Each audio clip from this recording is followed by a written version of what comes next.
بسم اللہ الرحمن الرحیم۔ اللہ کے فضل و کرم سے اس کے بعد دیگر عقائد حضرت اقدس مفتی محمد شعیب اللہ خان صاحب دامت برکاتہ کی تصنیف اسلامی اسباق سے سنائے جا رہے ہیں۔ 5 عقیدوں کو ہم لوگ اب تک سن لیے ہیں اور کسی حد تک سمجھنے کی کوشش بھی کی ہے۔ اللہ تبارک و تعالیٰ سے دعا کرتا ہوں کہ اللہ تبارک و تعالیٰ اس کا اثر ہماری روحوں پر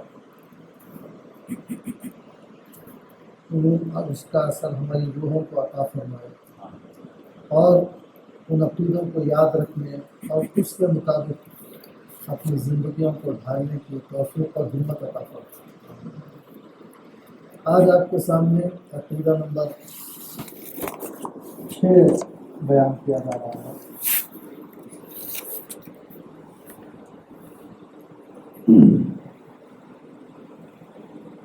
اور اللہ کے متعلق جو عقیدے بیان کیے گئے ہیں اسلامی اسباق میں، وہ یہ 6 عقیدے ابتدا کے ہیں۔ اس کے بعد پھر 7واں عقیدہ لے کر جب آپ حضرات کے سامنے حاضر ہوگی تو وہ رسول اللہ صلی اللہ علیہ وسلم کے ساتھ امتیوں کو کیا اعتقادات رکھنا چاہیے، ہمارے نبی صلی اللہ علیہ وسلم کے سلسلے میں وہ عقیدے ہوں گے۔ اس سے پہلے کہ میں عقیدہ نمبر 6 آپ کے سامنے بیان کروں، ایک بات جو اس وقت سے میرے ذہن میں ہے،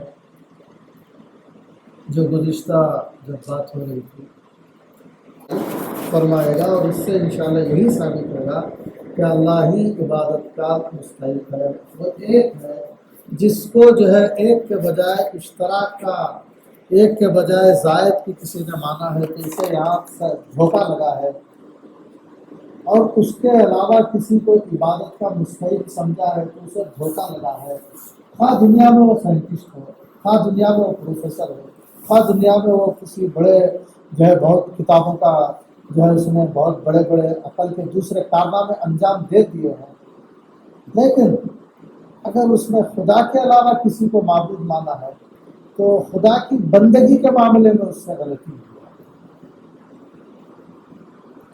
بعض لوگ صریح طور پر خدا کے علاوہ دوسروں کی پرستش کرتے ہیں،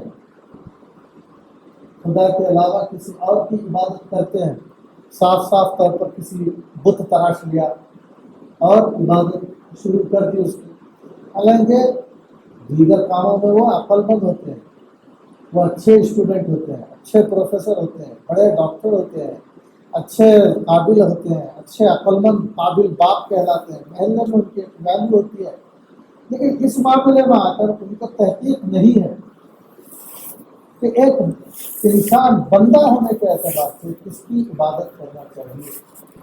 وہ اس طرح کسی مجسمے کو، کسی چیز کو بنا کر کھڑا کر کے اس کے سامنے ہاتھ باندھ کر نہیں کھڑا ہو سکتا، اس کے سامنے اپنے آپ کو جھکا نہیں سکتا، اس کے سامنے اپنے آپ کو سجدہ نہیں کر سکتا، یعنی اپنے بدن کو نہیں جھکا سکتا۔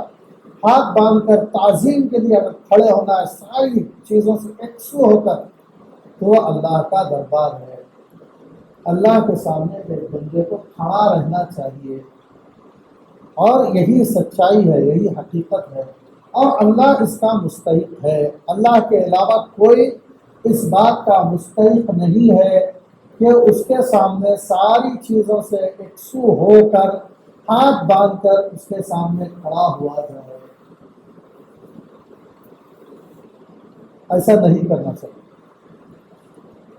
اللہ تبارک و تعالیٰ کے سامنے ہی، ہاں آپ کھڑے ہو کر کسی سے بات کر رہے ہیں، یہ کوئی ایسی بات نہیں ہے۔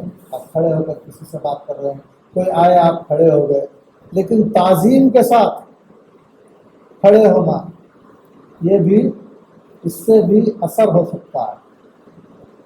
ایسی تعظیم جو یکسو ہو کر کرنے کی ہے وہ اللہ تبارک و تعالیٰ کے لیے ہے. اسی لیے خاص طور پر جو بڑے لوگ ہیں، مثلا اساتذہ ہوتے ہیں، باپ ہوتا ہے، کبھی ان کے ناسمجھ شاگرد، کبھی ان کے بچے ان کے سامنے ساری چیزوں سے یکسو ہو کر ہاتھ باندھ کر جی ابا فرمائیے بول کر اگر ایسا کہہ رہے تو میں سمجھتا ہوں نقائد کی روشنی میں ان کو ٹوکنا چاہیے کہ بھائی ایسا اتنا ہاتھ باندھ کر ایسا کیوں کھڑے ہو؟ میں بلایا ہوں، آ گئے، کھڑے ہو، ٹھیک ہے، کوئی بات نہیں. ایسا کھڑے ہو جیسا ایک بیٹا آ کر کھڑے ہو جاتا ہے، بالکل یکسو ہو کر ایسا کھڑے ہونا کہ ہر طرف سے توجہ ہٹا کر کھڑا ہے، یہ مناسب نہیں ہے. ٹوکنا چاہیے اپنے جو بچوں کو بھی، شاگردوں کو بھی. ایسا کھڑے ہونا نہیں جانا چاہیے. اور کوئی آ گئے درمیان میں، باپ آ گئے، بچے کھڑے ہو رہے ہیں، استاد آ گئے، شاگرد کھڑے ہو جائے، تو میں نقائد کی روشنی میں سمجھتا ہوں کہ شاگردوں کو بھی کہا جائے کہ بھائی ایسا تم کیوں کھڑے ہوتے ہو، مت کھڑے ہو. کیونکہ جب اللہ کے نبی صلی اللہ علیہ وسلم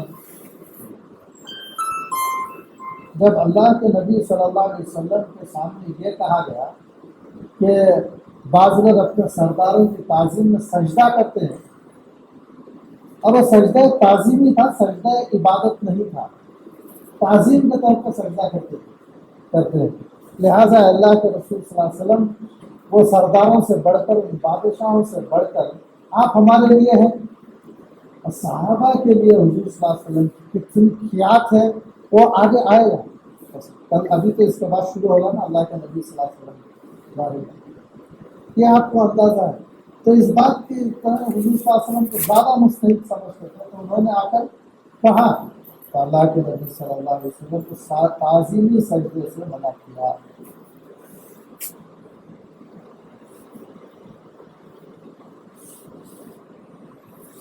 السلام علیکم. جی حضرت بیان میں اللہ کے نبی صلی اللہ علیہ وسلم نے اس کی تعظیم سے منع فرمایا. اسی طرح بعض جگہ تعظیم کا یہ بھی طریقہ ہے اپنے بادشاہوں کا اور اپنے بڑوں کا کہ ان کے آ کر ان کے آنے سے کھڑے ہو جاتے ہیں. سجدہ نہ بھی کرے تو آنے کے بعد کھڑے ہو جاتے ہیں، ان کی تعظیم میں کھڑے ہوتے ہیں. وہ عبادت کے طور پر نہیں کھڑے ہوتے، تعظیم میں کھڑے ہوتے ہیں. اسی طرح بعض صحابہ نے ایسا کیا رسول اللہ صلی اللہ علیہ وسلم کے بارے میں بھی. وہ پوچھے نہیں، وہ آ کر کیا ہم کھڑے ہوں، جیسے سجدہ کرنے والوں نے پوچھا کہ کیا ہم آپ کو سجدہ بتانا چاہتے ہیں، پوچھے نہیں، کھڑے ہو گئے. اللہ کے نبی صلی اللہ علیہ وسلم نے منع فرمایا ان کو کہ تم اجمیوں کی طرح وہ لوگ جیسے کھڑے ہو جاتے ہیں، میرے لیے ناک پڑا ایسا کھڑے مت کرو. منع فرمایا میرے لیے اس طرح کھڑے مت ہو جاتے. جب اللہ کے نبی صلی اللہ علیہ وسلم نے اپنے صحابہ سے یہ کہا ہے کہ تم میرے لیے کھڑے مت ہو جانا، تو ہم بھی کہیں بھائی تم کیوں کھڑے ہوتے ہیں؟ دیکھو صحابہ کرام کا کھڑے ہو رہے تھے. کیا آپ اس کو ثابت کر سکتے ہیں کہ اللہ کے نبی صلی اللہ علیہ وسلم ان کی محفل میں آئے اور صحابہ پورے کھڑے ہو رہے ہیں؟ کیا ان کے دلوں میں ادب نہیں تھا؟ تو اس سے معلوم ہوتا ہے کہ ادب ان ظاہری چیزوں کا نام بھی نہیں ہے. کوئی یہ نہ سمجھے کہ میں یہ نہیں کہہ رہا ہوں کہ استاذ کا ادب نہیں کرنا چاہیے، ادب کرنا چاہیے استاذ کا. آپ اچھا پڑھیے، دل لگا کر پڑھیے، استاذ خوش ہو جائیں گے. ماں باپ کا حکم بجا لائیے، بیمار ہے تو خدمت کیجیے، ان کا جو ساتھ دیجیے، ان کے حکموں کو بجا لائیے. یہ تو اللہ تعالیٰ کا حکم ہے. کیونکہ بعض دفعہ ایسی چیزوں سے، باپ کی تعظیم سے بھی آدمی بڑھتے بڑھتے بڑھتے اس وقت بہت ہی آگے بات بڑھ جاتی ہے. بعض دفعہ بات وہیں تک نہیں ہوتی، کیونکہ بعض دفعہ شرک تعظیم کی راہ سے بھی آیا ہے. اس سے پہلے بھی میں نے عرض کیا ہے کہ بعض لوگ جو شرک میں مبتلا ہوئے، علماء نے کتابوں میں لکھا ہے کہ وہ بزرگان دین کی تعظیم میں مبتلا ہے. انہوں نے بزرگان دین کو سمجھا کہ جو ہے ان کی ایسی تعظیم کرنی چاہیے بول کر وہ چیزیں کر لی ہے تعظیم کے سلسلے میں جن افعال کو اللہ تعالیٰ نے اپنے لیے خاص کیا. تعظیم کریں. بزرگان دین کی تعظیم کیسے کرنی چاہیے، ان کا کیا رتبہ ہے، ان کا تعظیم کا طریقہ کیا ہے، وہ طریقہ سیکھے، وہ کرے. انبیاء کی کیسی تعظیم کرنی چاہیے وہ کریں، ہر ایک کو اس کے رتبے اور مقام پر رکھیں، کسی کو اتنا نہ بڑھائیں کہ وہ خدا تعالیٰ کے مقام تک پہنچ جائے۔ مثال کے طور پر کوئی آدمی جو ہے کسی ولی بزرگ کی قبر کے سلسلے میں اس کا طواف کرنا شروع کر دے، جبکہ کعبے کا بھی طواف ہوتا ہے، بیت اللہ کا، اللہ کے گھر کا بھی بیت اللہ کا طواف ہوتا ہے، لیکن اللہ نے اس کا حکم دیا ہے اور یہاں منع ہے، یہاں نہیں کر سکتے۔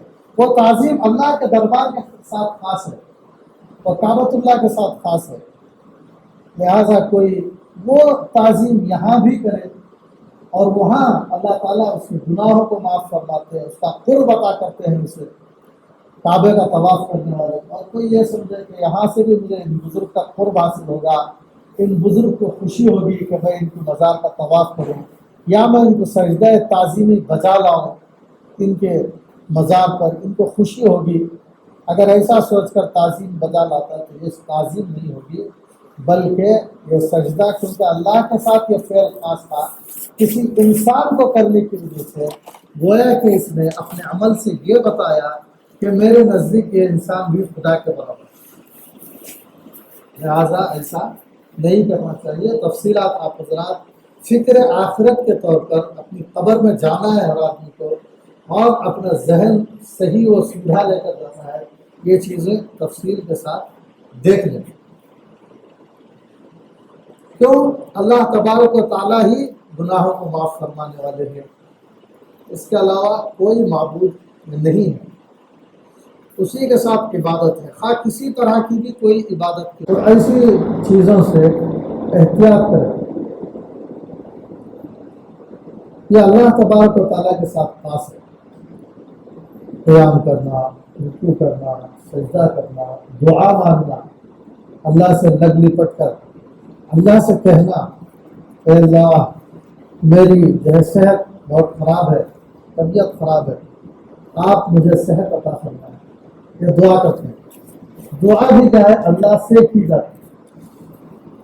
کسی اور سے کوئی آدمی ایسی دعا کر لے، کسی بزرگ کی محبت میں کوئی کر لے کہ آپ مجھے صحت عطا فرمائیں، اگر صحت عطا فرمائیں گے تو میں آپ کی قبر پر ایک چادر چڑھا دوں گا میری صحت ہونے کے بعد، پھر کہے کہ ایک بزرگ سے مجھے صحت حاصل ہوئی، یہ سب شرک میں شامل ہو جائے گا۔ حالانکہ ان کی تعظیم کر رہا ہے، اتنی تعظیم کی گنجائش نہیں ہے، ان کی تعظیم کریں، ان کو بزرگ مانیں۔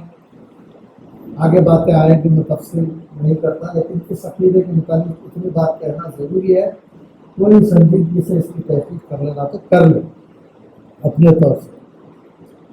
تو اس طرح کی باتیں بھی یہ کرنا شرک میں شامل ہے، یہ عبادت ہے، دعا بھی عبادت ہے۔ اسی طرح جو نظر و منت ماننا یہ اللہ تبارک و تعالیٰ کے ساتھ ہے۔ اے اللہ جو ہے اگر میرا جو ہے اللہ تبارک و تعالیٰ سے کوئی منت مانتا ہے کسی کام کے پورا ہونے کے بعد، وہ جو ہے اس کے لیے کوئی چیز، ایک روزہ رکھتا ہے یا کوئی چیز دیتا ہے یا صدقہ کرتا ہے، تو یہ اللہ تعالیٰ کے لیے تو صحیح ہے، لیکن غیر اللہ کے لیے صحیح نہیں ہے۔ اب بھی کرتے ہوں گے بعض لوگ، پہلے زمانے میں ہم دیکھتے تھے، شروع ہمارے بچپن میں ہم دیکھتے تھے، بعض جانور جو ہے غیر لوگ بھی چھوڑتے تھے، مندر کے لیے بھی چھوڑتے تھے، یہ دیوی دیوتاؤں کے نام پر بعض جانور چھوڑا کرتے تھے، اور جو ہے بعض لوگ مسلمان کہلانے والے بھی بعض بزرگوں کے نام پر بکرے ہوئے چھوڑتے تھے، فلاں کا بکرا ہے، فلاں موقع پر لے جا کر ان کے قبر کے پاس جو ہے وہاں پر اس کو ذبح کرنا ہے، وہاں کھانا ہے، اس طرح کے چھوڑتے تھے، بال رکھتے تھے بزرگوں کے نام پر، یہ کام ہو گیا تو جو ہے میں بال آ کر آپ کے مزار کے پاس نکالوں گا، اس طرح کی چیزیں کرتے تھے۔ اب تو اس طرح کی چیزیں نظر نہیں آ رہی ہیں، کہیں کہیں ہوں گی، لیکن غرض عبادت کی شکل کی کوئی بھی چیز کیوں نہ ہو وہ اللہ کے ساتھ خاص ہے، کیونکہ یہ بات طے ہے کہ اللہ کے علاوہ کوئی صحت نہیں دے سکتا۔ اگر ایک آدمی بیمار ہو جائے اور اللہ اسے بیمار ہی رکھنا چاہے تو اب پوری دنیا مل کر اسے صحت نہیں دے سکتی، یہ بات ہے طے شدہ بات۔ بندہ یہ بات اپنے دل میں بٹھانا چاہیے، عقیدہ یہ بٹھانا چاہیے اگر اللہ تبارک و تعالیٰ نہ دینا چاہے صحت تو مجھے کوئی نہیں دے سکتا، میں کسی اور سے صحت مانگ کر گنہگار ہوں گا۔ اور اگر اللہ تبارک و تعالیٰ کسی کو صحت مند رکھنا چاہے تو کوئی اسے بیمار نہیں کر سکتا۔ اللہ کسی کو غریب ہی رکھنا چاہے تو کوئی اسے امیر نہیں بنا سکتا۔ میں فلاں بزرگ کا یہ کام کر لوں گا تو میں امیر ہو جاؤں گا، ایسا نہیں ہے۔ امیر بنانا غریب بنانا اللہ کے اختیار ہے۔ قل اللہم مالک الملک تؤتی الملک من تشاء وتعز من تشاء وتذل من تشاء بیدک الخیر انک علی کل شیء قدیر۔ پیغمبر آپ کہہ دیجئے، اگر اللہ کے نبی صلی اللہ علیہ وسلم سے پہلوان آتا ہے، اور آپ دیکھ لیجئے سورہ آل عمران کی جو ہے صورت ہے، آپ اس کا ترجمہ دیکھیں، اس کی تشریح دیکھیں، اس میں اللہ تعالیٰ نے بتا دیا ہے کہ عزت اللہ کی طرف سے آتی ہے، جسے چاہے اللہ عزت دے دے، اسے بھی عزتوں سے نواز سکتا ہے، اور جسے چاہے ذلیل کر دے۔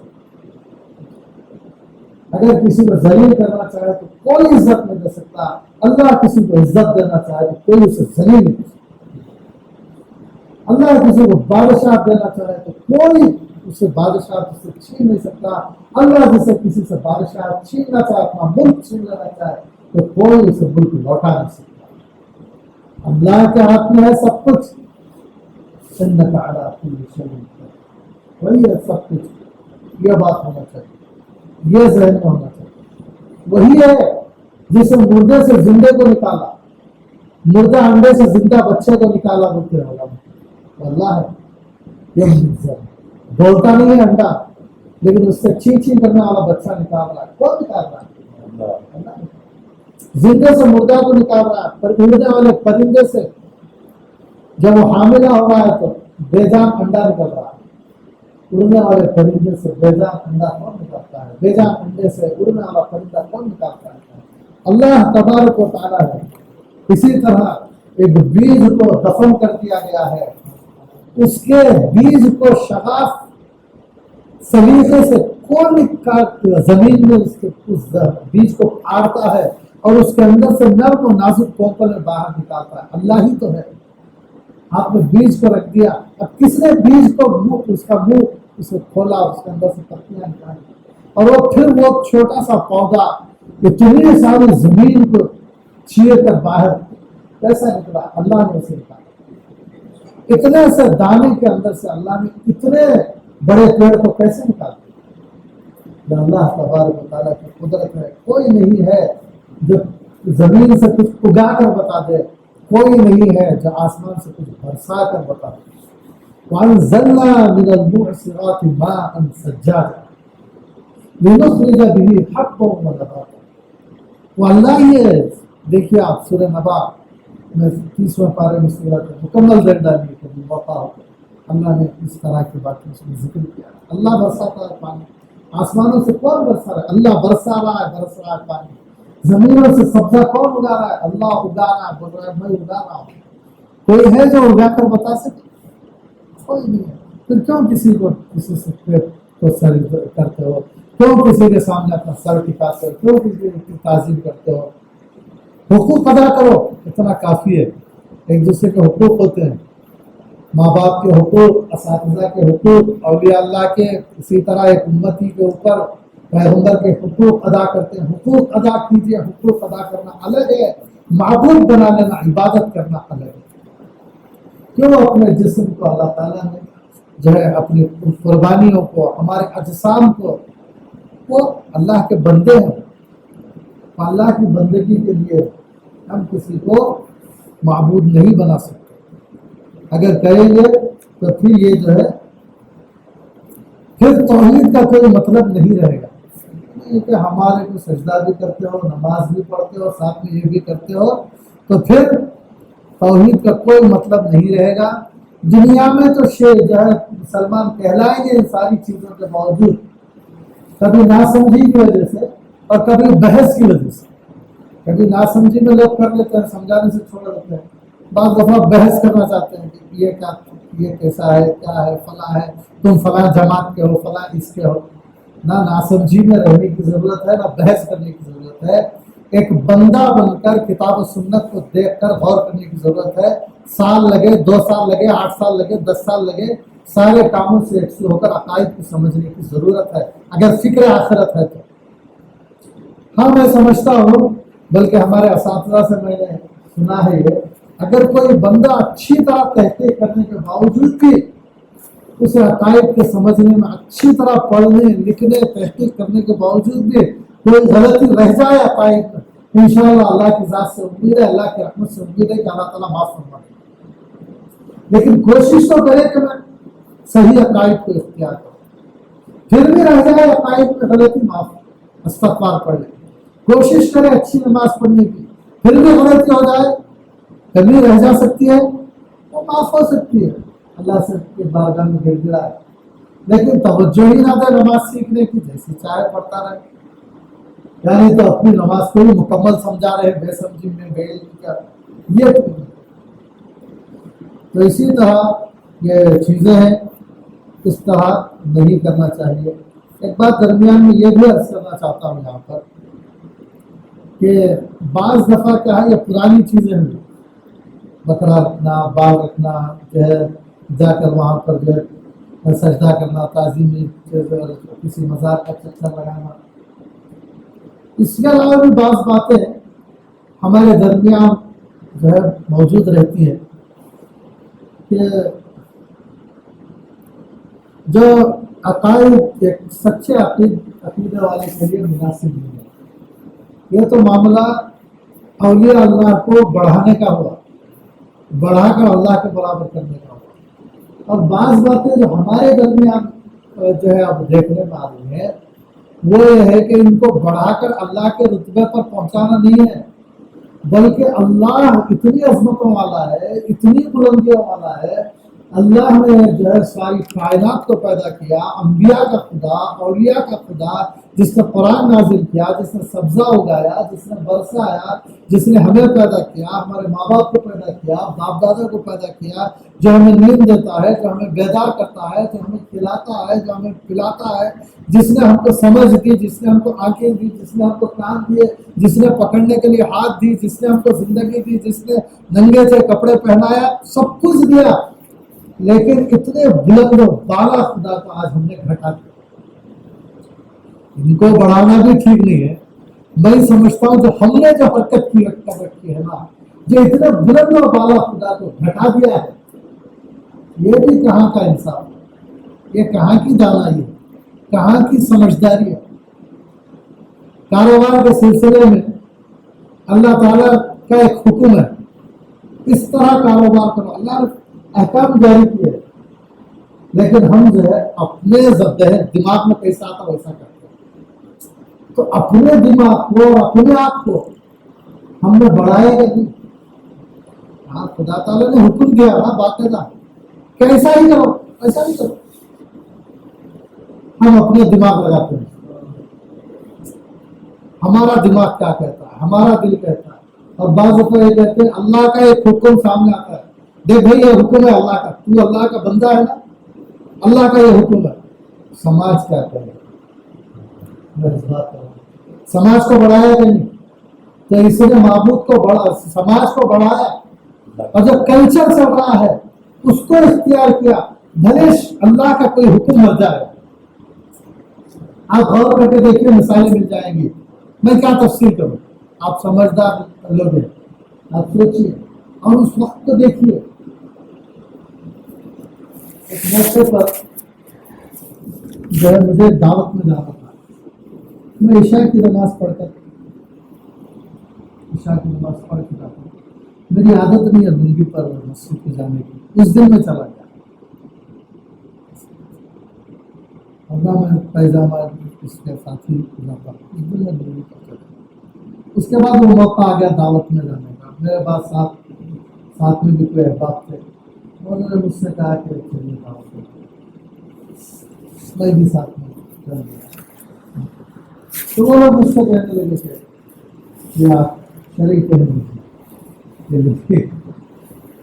تو میں نے کہا ایسا ہو سکتا نہیں، دعوت چاہے تو چھوڑ سکتا ہوں، اب پیغام پہن نہیں سکتا۔ میرے ساتھی پوچھنے لگے کیا بات ہے ایسا؟ نہیں وہ میری عادت نہیں ہے، لیکن اللہ کے اتنے بڑے دربار میں جب میں اس کے ساتھ بے جھجک چلا گیا ہوں تو دنیا کی کوئی عمارت ایسی نہیں ہے جو اللہ کے دربار سے بنی۔ وہاں جب میں اس بندی کے ساتھ چلا گیا تو اب میں ہر عمارت میں اسی سے جاؤں گا، چاہے کوئی مجھے عمارت میں قبول کرے نہ کرے، لیکن ایسا نہیں کر سکتا۔ کہیں خدا نہ خاصا غیب سے آواز ہے، کیا میرے بندے کیا جن کپڑوں میں میری مسجد میں آیا تھا ان کپڑوں میں نہیں جاتا تھا، اگر وہ کپڑے وہاں جانے کے لائق نہیں تھے تو میرے بندے میرے گھر میں کیوں بات کرتے؟ لہٰذا کیا ہے، ہر وقت آدمی کو اس وجہ سے میں اس کا کھا رہا ہوں، ہر لمحہ اس کی نعمتیں میرے اوپر برس رہی ہیں، کوئی لمحہ ایسا نہیں ہے کہ اللہ کی نعمتوں سے باہر ہے، تو اسی کا خیال رکھیں، اسی کے لیے رکھیں۔ یہ نہیں کہ جو چاہے کپڑوں کو پہن، وہ ایک موقع میں بتا رہا ہوں، ایک موقع ایسا آ گیا تو اس وقت جب دو چیزیں ٹکرا گئی، اسی کو کہتے ہیں آخرت کی فکر رکھنا، اسی کو کہتے ہیں۔ ایک ہوتا ہے آخرت کو ماننے والا، ایک ہوتا ہے آخرت کو کی فکر رکھنے والا، فکر آخرت جس کے اوپر سوار ہو جاتی ہے۔ وہ آدمی کہتا ہے کہیں ایسا معاملہ آ جائے کہ اللہ اور مخلوق کا معاملہ ٹکرا جائے تو میں اللہ کو ترجیح دوں۔ یہ مثال کے طور پر اس طرح کی باتیں آپ غور فرما لیجیے، بیوی کی طرف سے کیا باتیں آ سکتی ہیں۔ ایک ایسی بات آ سکتی ہے جو شریعت تو منع کر رہی ہے، فلاں لباس چاہیے، لیکن آپ کو معلوم ہے کہ شریعت اس کی اجازت نہیں دیتی، تو آپ سمجھائیے، آپ بتائیے کہ اس کی اجازت شریعت نہیں دیتی، البتہ شریعت جو اجازت دیتی ہے میں وہ لے کر آؤں گا، اور وہ بھی کوئی برا نہیں ہوتا ہے، بری بری چیزوں کی شریعت نے حکم دیا ہے۔ شریعت نے جس چیز کا حکم دیا ہے نا وہ کسی بھی چیز کا حکم ہے، ہاں جینے کے آداب ہو یا مرنے کے آداب ہو، اس پر مر مٹنے تو دیتے آپ دیکھ لیجیے، کہیں بھی جو بھی آپ کھانے کا طریقہ شریعت نے جو بتایا دیکھ لیجیے، وہی طریقہ سب سے زیادہ صحیح ہو سکتا ہے دنیا میں، اس سے زیادہ عقلی طریقہ بھی کوئی نہیں۔ لیٹنے کا طریقے کو آپ غور کر لیجیے، کوئی آدمی جیسا چاہے لیٹ رہا ہوگا وہ الگ بات ہے، لیکن غور کر لیجیے تو شریعت نے جو طریقہ بتایا وہی طریقہ سب سے زیادہ صحیح ہے۔ جو کوئی آدمی جب چاہے جاگ رہا ہوگا، بیدار ہو رہا ہوگا، لیکن شریعت نے جب پیدا ہونے کا حکم دیا ہے نا وہی پیدا ہونا ہر اعتبار سے صحیح ہے۔ سونے والے پتہ نہیں کب جا کر سوتے ہوں گے اپنے بستروں پر، لیکن شریعت نے جو اصول مقرر کیا ہے نا، سونے کا جو ٹائمنگ مقرر کیا ہے نا وہی ہمارے لیے سب سے آسان، صحت بخش، وہی سب سے ہمارے لیے اچھا ہے۔ جو چیزیں لوگ پتہ نہیں کیا کیا کھا رہے ہیں دنیا میں، کھا رہے ہوں گے، لیکن شریعت نے جن چیزوں کو حکم دیا ہے یہی کھاؤ، یہ چیزیں حلال ہیں تمہارے لیے، بس وہی ہمارے لیے سب سے اچھی ہے، اب غور بھی کر لیں تو وہی ہے۔ ایک صاحب نے مجھ سے ایک سفر میں معلوم کیا کہ میں مذہب اسلام کے بارے میں جانتا ہوں، لیکن مذہب اسلام میں گائے کھانے کا کیوں، گائے کے گوشت کو کھانے کا کیوں؟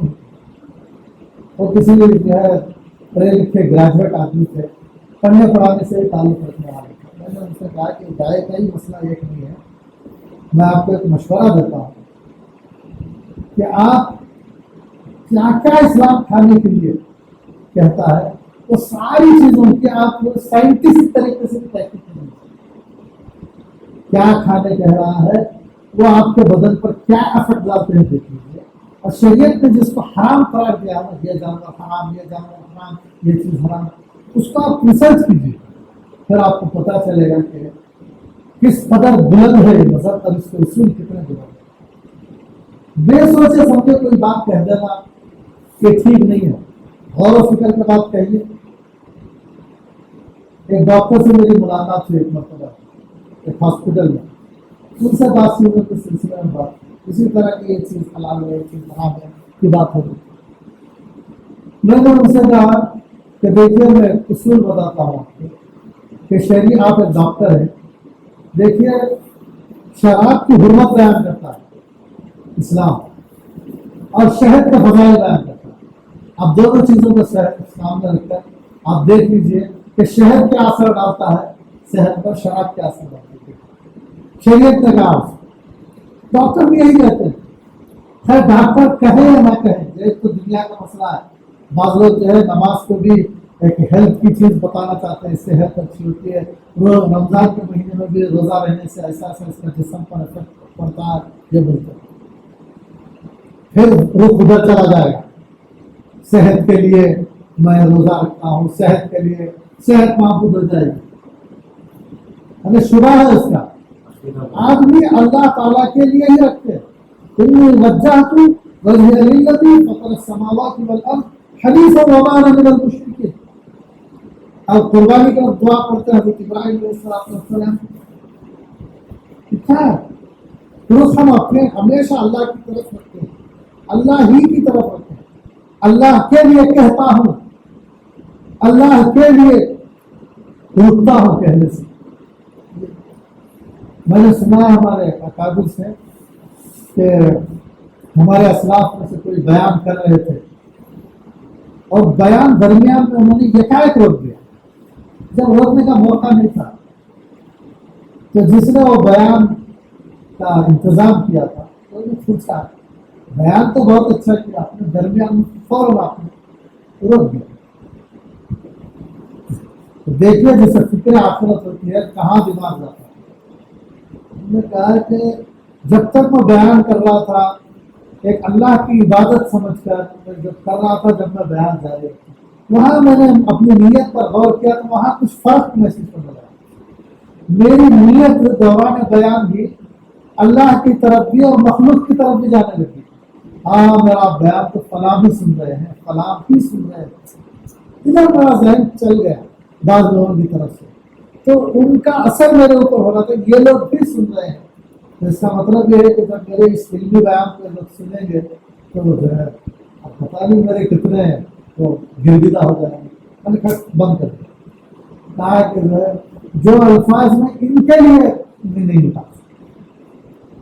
ایک کتاب میں نے ایک قصہ پڑھا تھا, ایک قاری صاحب تلاوت کر رہے تھے, بہت زبردست تلاوت کر رہے تھے. دیکھیے کبھی کبھی رخ کیسا پلٹتا ہے. تو ایک سامنے سے کوئی شخص گزرا تو انہوں نے اپنی اس تلاوت کو اور ذرا بہتر انداز سے کیا تو وہ بھی سن لے میری تلاوت. رات میں خواب میں کیا دیکھتے ہیں کہ ان کی تلاوت کے ہر آیت کے نیچے اجر بھی لکھا ہوا. تم نے یہ اتنا اجر ہے, یہ آیت پڑھنے سے اتنا اجر ہے, یہ آیت پڑھنے اتنا اجر ملا. بعض آیتوں پر اجر نہیں ہے تو خواب میں پوچھ رہے ہیں کہ ان آیتوں پر کیوں اجر نہیں دیا گیا. تو ان کو بتایا جا رہا خواب میں علم جو یہ آیتیں وہ ہے جس میں تمہاری نیت میں فرق آ گیا. جب تک تم اللہ کو منانے کے اللہ کی رضا میں اللہ کی محبت میں ڈوب کر جب تلاوت کر رہے تھے ہر آیت پر ثواب لکھا جا رہا تھا. جو ہی تمہاری نگاہ میں ایک مخلوق بھی آگے ساتھ میں تو وہاں جو ہے وہ بند کر دیتے اجر. اب وہ تلاوت تو ہے لیکن عبادت نہیں, عبادت کی شکل رہ گئی لیکن اس عبادت کو اجر نہیں ملا. اس کے بعد وہ شخص گزر جانے کے بعد پھر تم نے تلاوت کو کنٹینیو کیا, اب وہ شخص کا اثر تمہارے اندر سے ہٹ گیا تھا, اب پھر اللہ نے اس کے نیچے کے آیتوں پر اجر دیا. اس سے معلوم ہوتا ہے کہ کہیں دعوت میں جا رہے ہیں, کہیں کھا رہے ہیں, کہیں پی رہے ہیں, تلاوت کر رہے ہیں, نماز پڑھ رہے ہیں, تسبیح پڑھ رہے ہیں, تو دیکھیں کہ یہ کام اللہ ہی کے لیے, اللہ ہی کے ساتھ ہے. ہم اللہ کے بندے ہیں, کسی کو دکھانے کے لیے تسبیح نہیں پڑھ سکتے. وہ تسبیح اس کے لیے ہو جائے گی. گویا کہ ہم نے ایک ذہنی طور پر اپنے ذہن کو ایسا کام دے دیا کہ جب بندے کے ذہن کا وہ کام نہیں ہے.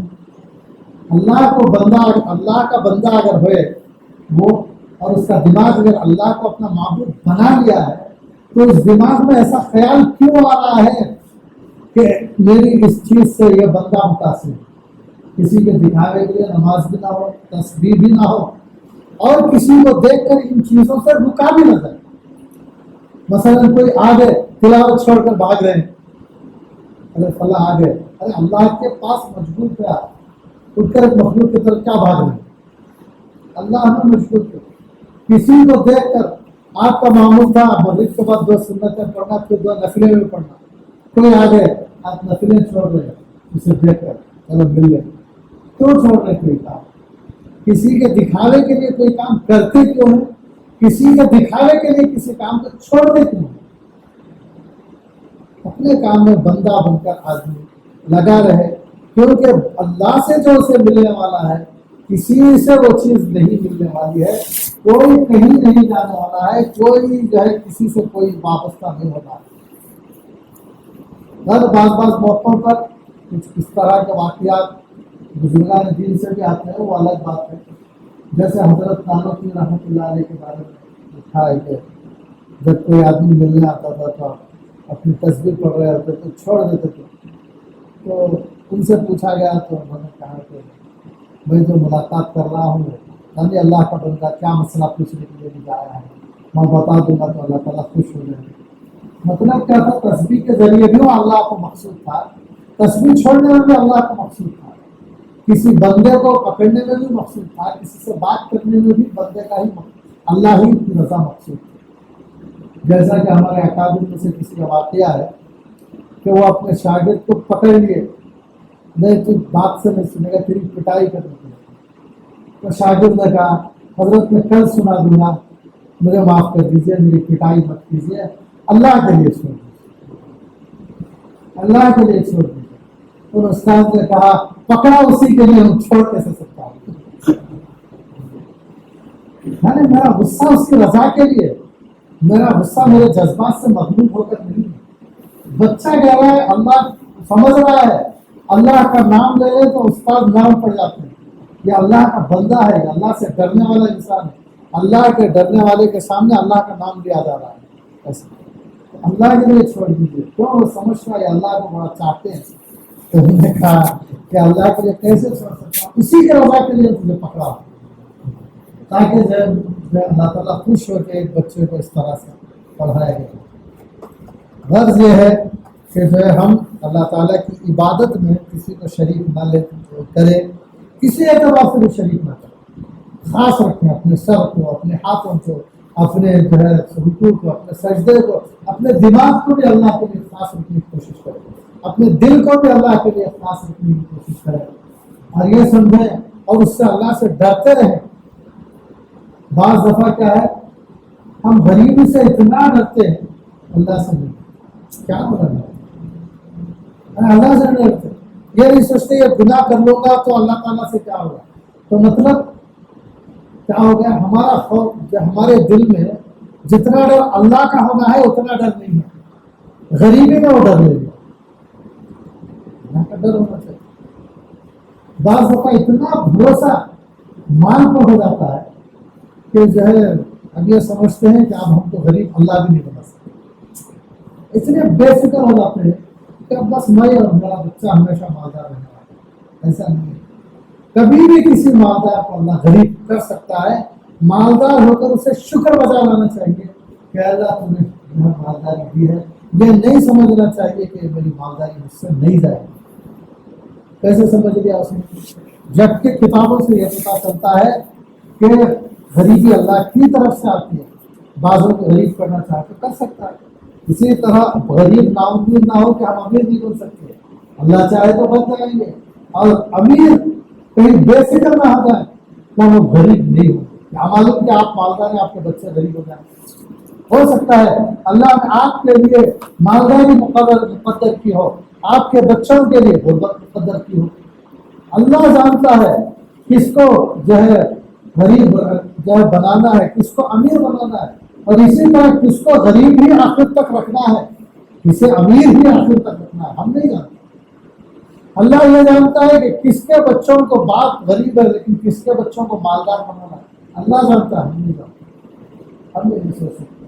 لہٰذا سارے کام اللہ کے اختیار میں ہے، تو امیر بندے غریب بندے سب اللہ سے ڈرتے رہیں، اور غریب امید لگائیں کہ اللہ چاہے تو ہم مالدار ہوں گے، اور امیر بے فکر نہ رہیں کہ ہم غریب نہیں ہو سکتے۔ اس کے احکام کو بجا لائیں، اس سے ڈرتے رہیں، زکوٰۃ ادا کرتے رہیں، غریبوں کی مدد کرتے رہیں، ہو سکتا ہے کہ اللہ تبارک و تعالیٰ انہیں ان کاموں کی برکات سے ہمیشہ مرتے دم تک ان کو مالدار رکھے، ان کے بچوں کو مالدار رکھ سکتا ہے۔ ہو سکتا ہے ان کے ان کاموں کی وجہ سے کوئی انصاف کی حکومت قائم کر دے تو ہو سکتا ہے کہ اللہ تعالیٰ اسے اخیر تک حکمران رکھے، اس کے بچے کو حکمران رکھے، اس کے پوتے کو حکمران بنائے۔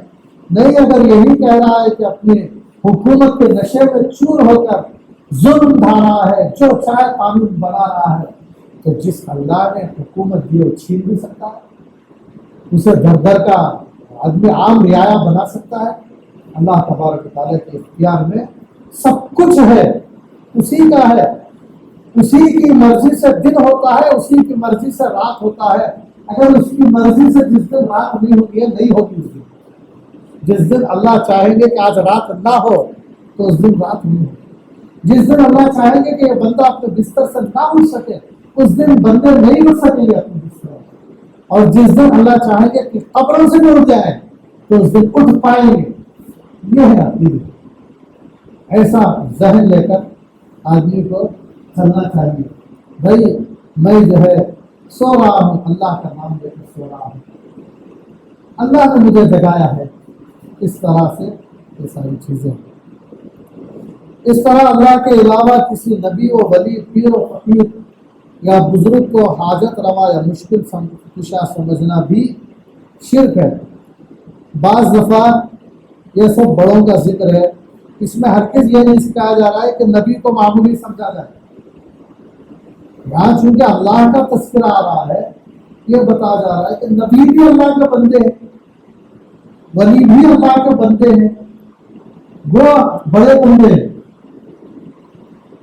نبی بندے ہیں، ولی بندے ہیں، لیکن خدا نہیں ہے۔ یہ بتانا ہے، کیا ولی کی نبی کی گستاخی کرنا نہیں ہے، یہ بتانا ہے کہ نبی کو خدا نہ سمجھا جائے، کیونکہ بعض پچھلی امتوں نے ایسا سمجھ لیا، نبیوں کو خدا بنا لیا، خدا کا بیٹا بنا لیا۔ اس طرح خدا کا بیٹا نہ بنا لیا جائے کسی نبی کو اور کسی ولی کو اور کسی بزرگ کو۔ ارے ہمارے ابو کہہ رہے ہیں ایسا، ابو کہہ رہے ہیں ٹھیک ہے، لیکن اگر شریعت کے خلاف اگر وہ حکم ہے تو یہ نہیں کیا جا سکتا۔ بعض دفعہ ابو کسی وجہ سے شرک میں مبتلا تھے، جیسے حضرت آدم علیہ السلام کے بارے میں بھی آتا ہے کہ ان کی بستی میں ان کے گھر میں شرک تھا، اور وہ لوگ حضرت ابراہیم علیہ السلام کے بستی میں اور ان کے گھر میں خود شرک تھا، اور انہوں نے ان کو مبتلا کرنا چاہا۔ انہوں نے کہا نہیں، شرک میں مبتلا نہیں ہوتا، سورج میرا خدا نہیں ہو سکتا، یہ بت میرے خدا نہیں ہو سکتے، یہ سورج چاند میرا خدا نہیں ہو سکتا۔ اسی طرح بعض دفعہ ورنہ باپ کو تعلیم دے گا شرک کی، باپ کو توحید بھی کی تعلیم دے گا، لیکن پھر بھی کہتا ہوں کہ اگر خدا نہ خواستہ کسی بیٹے کو مشرک باپ مل گیا ہے تو دین کے معاملے میں باپ کی تعظیم کرے، ادب بجا لائے، خدمت بجا لائے، لیکن عقیدے کو، شرک کے عقیدے کو باپ کی طرف سے آئے تو بھی قبول نہ کرے، اپنی توحید کے عقیدے کو بچا کر رکھے۔ اسی طرح اساتذہ تو توحید ہی کی تعلیم دیتے ہیں، لیکن استاذ کی طرف سے بھی کبھی چوک کر شرک کا عقیدہ سامنے آ جائے تو تب استاذ ہی کو بتانے کی کوشش کرے، نہیں میری تحقیق تو ایسی ہے، یہ تو ایسا معلوم ہوتا ہے کہ اس میں شرک کی آمیزش ہے، آپ نے اتنی ساری چیزیں بتا دی ٹھیک ہے، لیکن یہ چیز میں تو ایسی ہے۔ کبھی خدا نہ خواستہ کوئی ایسی بات آ جائے کہ توحید کے راستے سے چوک کر بھی شرک کا راستہ آ رہا ہے، تو شاگرد کا یہ ذمہ بنتا ہے کہ استاد آپ میرے سر کے تاج ہیں، آپ میری آنکھوں پر آپ کی عظمت ہے، لیکن جو ہے یہ تو شرک والا معاملہ ہے، دیکھو یہاں سے چپ ہو رہی ہے۔ تو چھوٹے کو بتانا چاہیے کہ وہ بتائے، کہ یہاں کسی بزرگ کے پاس آدمی بیٹھا ہوا، بزرگ سمجھ کر، اللہ والا سمجھ کر، وہاں سے اللہ کی باتیں ہی آئیں گی، لیکن کبھی خدا نہ خواستہ وہاں سے کوئی بات کیا بزرگ سے بھی غلطی ہو سکتی ہے نا۔ یہ الگ بات ہے کہ اللہ کے بڑے محفوظ بندے ہوتے ہیں، بزرگان بھی معصوم نہیں ہوتے، محفوظ بندے ہوتے ہیں گناہوں سے، لیکن گناہ کا امکان ہے، ان سے بھی خطا کا امکان ہے، لیکن صحابہ سے خطا کا امکان ہوا، انبیاء سے نہیں ہوا، لیکن صحابہ سے ہوا، پھر انہوں نے سچی توبہ کی اور پاک ہو گئے، اللہ ان سے پھر راضی، اللہ تعالیٰ ان سے راضی ہے، اب اس کو ہم موضوع بحث نہیں بنا سکتے۔ اسی طرح کوئی اللہ کا برگزیدہ بندہ